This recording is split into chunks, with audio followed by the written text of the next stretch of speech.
I think the industry continues to grow and evolve very quickly.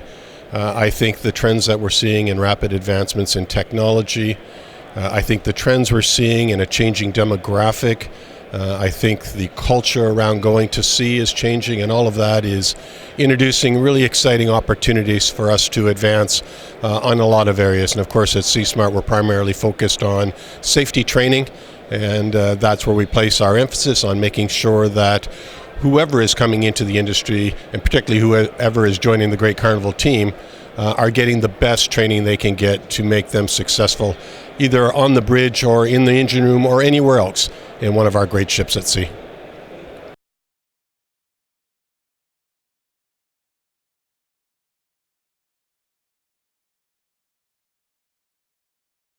Well, that's a fantastic question, because I think just the concept of soft skills, when I think back over my almost 39 years of seagoing experience, in the early days there was no such thing as soft skills. It was hard sailors doing hard jobs at sea.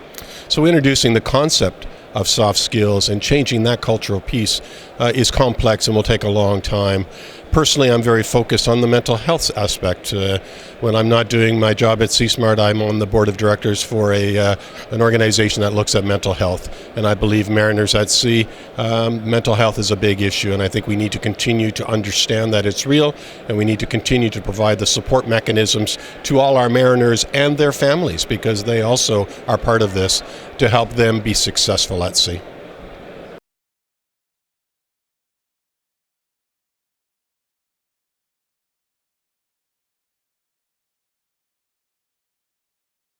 Well, I like the way you phrased the question, but I would reverse men and women to women and men.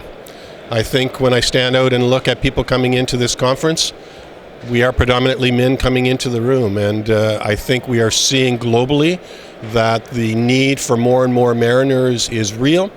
And I think we are seeing cultural changes across traditional nations that provide people to go to sea.